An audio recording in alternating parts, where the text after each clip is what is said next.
Soutenez la télévision SMA Togo TV dans son œuvre d'évangélisation en envoyant vos différents dons par T-Money, Flows et sur nos différents comptes bancaires. N'oubliez surtout pas de vous abonner à nos différentes chaînes YouTube et Facebook. Likez, commentez et partagez nos différentes publications. SMA Togo TV, la première chaîne missionnaire.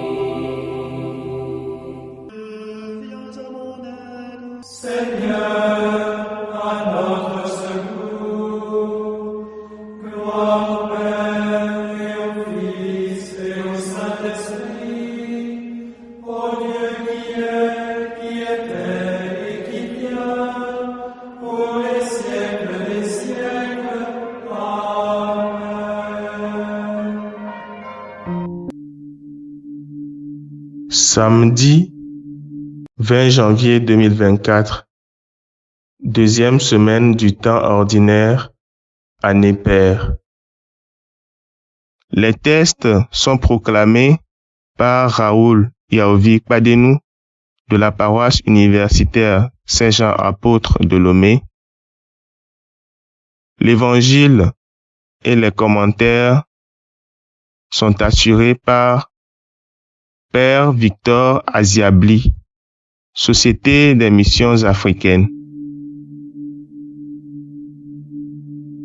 La première lecture est extraite du deuxième livre de Samuel.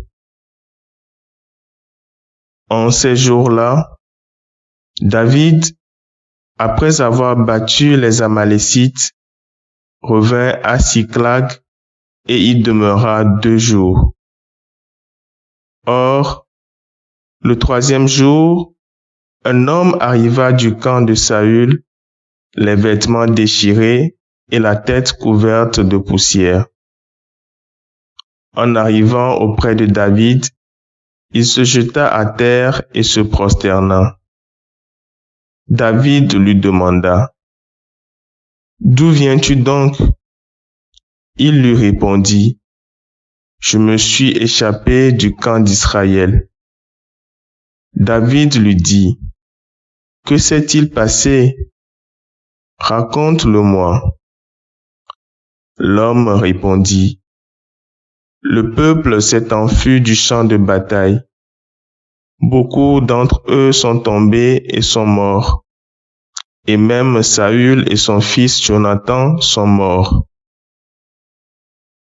Alors David arracha et déchira ses vêtements, et tous les hommes qui étaient avec lui firent de même.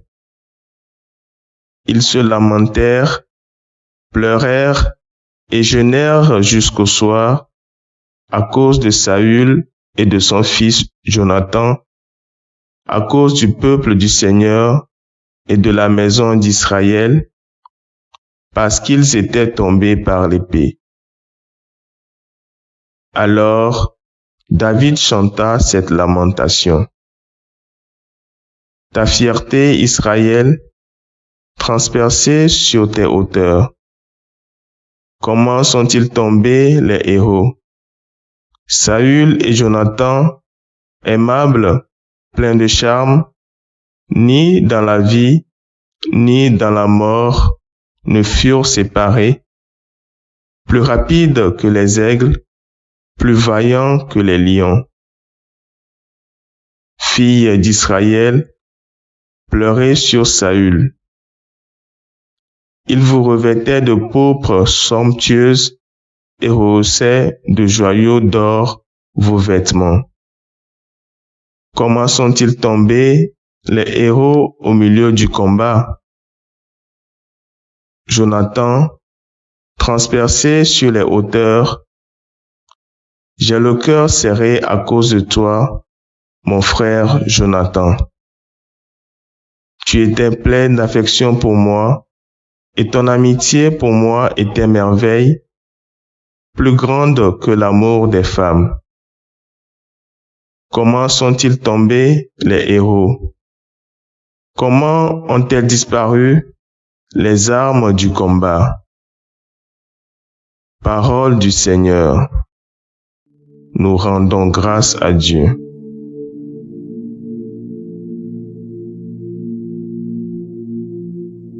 Psaume 79. Que ton visage s'éclaire et nous serons sauvés. Berger d'Israël, écoute, toi qui conduis Joseph, ton troupeau. Resplendis au-dessus des chérubim, devant Éphraïm, Benjamin, Manassé. Réveille ta vaillance et viens nous sauver. Que ton visage s'éclaire et nous serons sauvés. Seigneur, Dieu de l'univers, vas-tu longtemps encore opposer ta colère aux prières de ton peuple, le nourrir du pain de ses larmes, l'abreuver de larmes sans mesure? Tu fais de nous la cible des voisins. Nos ennemis ont vraiment de quoi rire. Que ton visage s'éclaire et nous serons sauvés.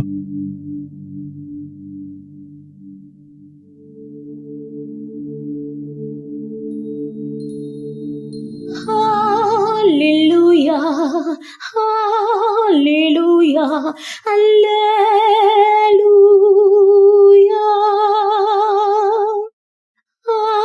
Alléluia, Alléluia, Alléluia.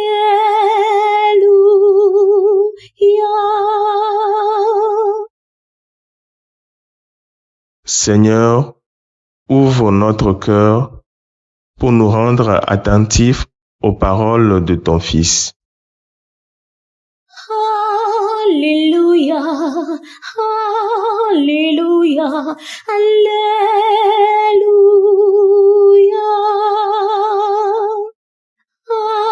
Alléluia, Alléluia, Alléluia.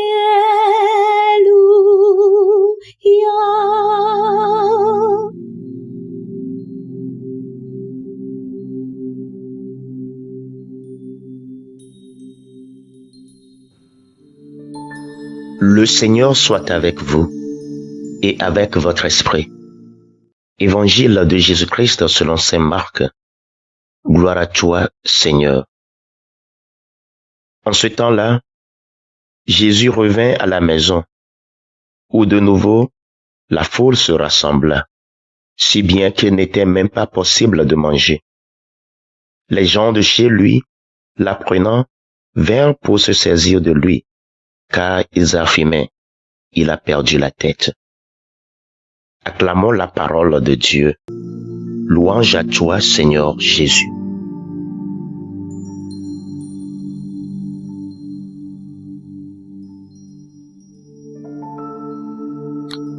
Dans l'épisode de la femme samaritaine où les disciples invitaient Jésus à manger, Jésus leur disait ceci: « Ma nourriture, c'est de faire la volonté de celui qui m'a envoyé et d'accomplir son œuvre. » Jean chapitre 4, verset 34. Or, la volonté de Dieu est que tous les hommes soient sauvés et parviennent à la pleine connaissance de la vérité, nous dit saint Paul au Timothée. Or, cette vérité, c'est la vie. Pour la famille biologique de Jésus, ce garçon, fils de Marie, est un homme comme tous les autres. Pour eux, Jésus n'est qu'un homme et se comporte de façon bizarre. D'abord, il n'observe pas le sabbat. Il ne fait rien de bon.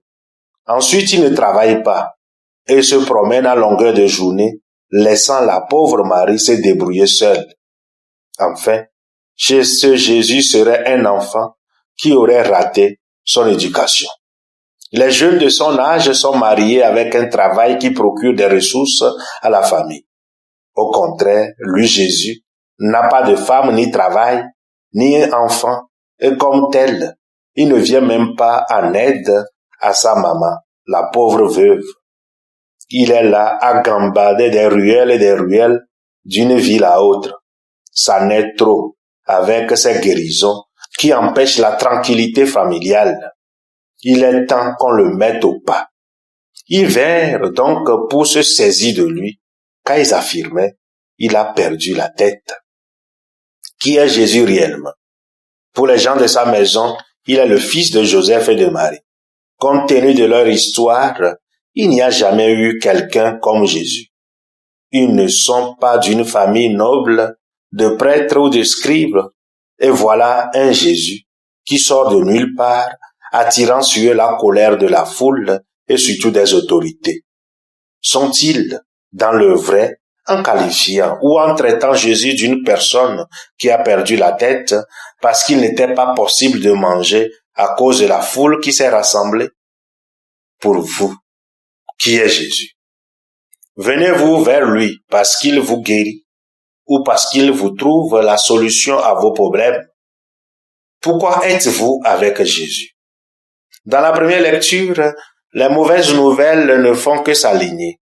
David et les siens pleurent la mort du roi Saül et de son fils Jonathan. Quel grand homme ce David! Quel amour avait-il pour Saül et Jonathan malgré les persécutions du roi? Peu importe notre ennemi, seul avec l'amour, nous pouvons les vaincre. Et David nous laisse un exemple assez atypique. Au lieu de se réjouir qu'enfin, mon ennemi n'est plus, il pleure sa disparition et fait son éloge. Parfois dans nos funérailles, on assiste à la même scène. On est en fait autant en honorant la mémoire de l'illustre disparu avec beaucoup d'hypocrisie. Doit-on entendre que les gens meurent avant de leur dire que nous les aimons en vérité? Frères et sœurs, pour vaincre un ennemi, il faut l'aimer. Et David nous laisse cet exemple élogieux. Aimer, c'est épouser la condition de Dieu. C'est laisser Dieu agir pour nous et à notre faveur. Le chrétien ne doit pas avoir d'ennemis. Le chrétien, c'est celui qui aime comme Dieu.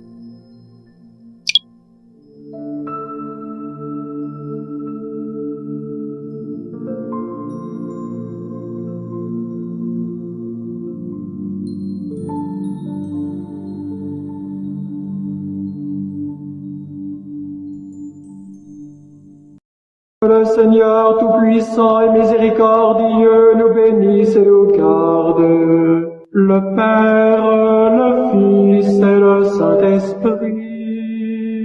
Amen. Bénissons le Seigneur. Nous rendons grâce à Dieu. La SMA Togo TV vous propose dès à présent ses services de reportage photo, vidéo pour vos différents événements. Mariage, anniversaire, concerts, conférences et même les veillées funèbres. Et ceci en soutien à la mission de l'évangélisation. Contactez-nous au numéro 90 89 77 87 97 99 82 68 ou par email media@smatogo.com. SMA Togo TV, la première chaîne missionnaire.